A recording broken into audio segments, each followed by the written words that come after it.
വാർത്തയിലേക്ക്. കോട്ടയം ചിങ്ങവനത്ത് ലഹരിക്കടിമയായ പിതാവിന്റെയും മകന്റെയും അതിക്രമം. ദമ്പതികളുടെ മുഖത്ത് പെപ്പർ സ്പ്രേ അടിച്ചു. പ്രദേശത്തെ ഓട്ടോ തല്ലിത്തകർത്തത് ചോദ്യം ചെയ്തതാണ് ഇവരെ പ്രകോപിപ്പിച്ചത്.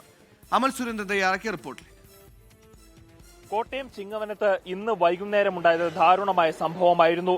ലഹരിയുടെ മറയിൽ അച്ഛനും മകനും ചേർന്നുകൊണ്ട് വഴിയിൽ പോകുന്ന നാട്ടുകാരെ എല്ലാം കേറി ആക്രമിക്കുകയായിരുന്നു എന്നാണ് നാട്ടുകാരുടെ ഭാഗത്തു നിന്ന് ഉണ്ടാകുന്ന ആരോപണം. ഇതിന്റെ ഭാഗമായിട്ട് ഭാര്യ ഭർത്താക്കന്മാരെ അതുവഴി പോയവരുടെ മുഖത്ത് പെപ്പർ സ്പ്രേ ഒഴിക്കുകയും അവരുടെ തലയിൽ കുപ്പി കൊണ്ട് ആഞ്ഞടിക്കുകയും അതിനെ തുടർന്ന് അവരുടെ തലയിൽ പരിക്കേൽക്കുകയും അവിടെ ഉണ്ടായിരുന്ന ഒരു ഓട്ടോറിക്ഷയുടെ ചില്ലടിച്ച് തകർക്കുകയും ഓട്ടോ ഡ്രൈവർക്ക് പരിക്കേൽക്കുകയും ചെയ്യുന്ന സാഹചര്യം ഉണ്ടായിരുന്നു. ഇപ്പോൾ ഓട്ടോ ഡ്രൈവർ തന്നെ നമ്മോടൊപ്പം ചേരുന്നുണ്ട്. ചേട്ടാ, എന്തായിരുന്നു സംഭവിച്ചത്? ഒരു പ്രകോപനമില്ലാതെ അടിച്ച് വണ്ടി ഗ്ലാസ്സൊക്കെ അടിച്ച് പൊട്ടിക്കുമായിരുന്നു. അപ്പുറം മോനോടെ വെള്ളം അടിച്ച് കഞ്ചാവ് അടിച്ച രീതിയിലാണ് ചെയ്യുന്നത്. അവിടെ വന്ന ഒരാളുടെ തലയെല്ലാം അടിച്ച് പൊട്ടിച്ചു, അവരുടെ പെപ്പർ സ്പ്രേ അടിച്ചു. ഒന്നുമില്ല, ഒന്നും പറഞ്ഞില്ല, ചുമ്മാ വന്ന് അടിച്ച് പൊട്ടിച്ചു. കയ്യിലെല്ലാം ഇവിടെയെല്ലാം ഗ്ലാസ് ചില്ലുകളെല്ലാം കൊണ്ട് വല്ലാത്തൊരവസ്ഥയായിരുന്നു. ഇപ്പോൾ ഹോസ്പിറ്റലിൽ പോയിട്ട് വന്നു.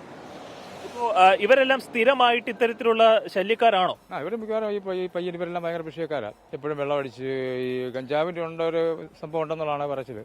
അത് ഈ ചെറുക്കനും അങ്ങനെയാണ്, ഇവരുടെ കൂട്ടുകാരൊക്കെ ഉണ്ട്. അങ്ങനെ ഒരു സംഭവം ഉള്ളതാന്നുള്ള പരിചയമുള്ളതാണോ? ഇവരെ പരിചയമുണ്ടോ? അവരറിയാവുന്നതാണ്.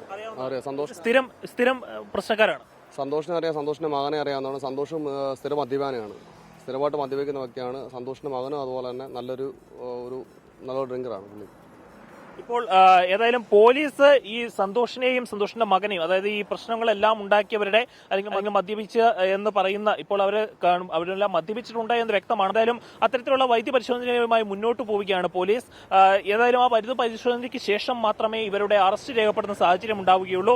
ഏതായാലും ആ നാട്ടുകാർക്കെല്ലാം പറയാനുള്ളത് ഇവർ സ്ഥിരമായിട്ട് ഇവിടെ പ്രശ്നം ഉണ്ടാക്കുന്നവരാണ് എന്നാണ്. ഏതായാലും ഇപ്പോൾ ഉണ്ടായ പ്രശ്നത്തിന്റെ ഭാഗമായിട്ട് ആ നാട്ടുകാരെല്ലാം ഇപ്പോൾ ചിങ്ങവനം സ്റ്റേഷനിൽ എത്തിയിട്ടുണ്ട്. ഏതായാലും ഈ ഒരു വിഷയത്തിൽ കൂടുതലായിട്ടുള്ള നിർദ്ദേശങ്ങളും കാര്യങ്ങളും ഒക്കെ ആയിട്ട് ജനപ്രതിനിധികൾ അടക്കം ഇവിടെ എത്തിയിട്ടുണ്ട്. അവരുടെ കൂടുതലായിട്ടുള്ള ചോദ്യം ചെയ്യൽ നടന്നുകൊണ്ടിരിക്കുകയാണ് ചിങ്ങവനം സ്റ്റേഷനിൽ. ഇപ്പോൾ ഈ ഒരു വിഷയത്തിൽ മർദ്ദനമേറ്റവരുടെ മൊഴിയെടുക്കൽ നടന്നുകൊണ്ടിരിക്കുകയാണ്.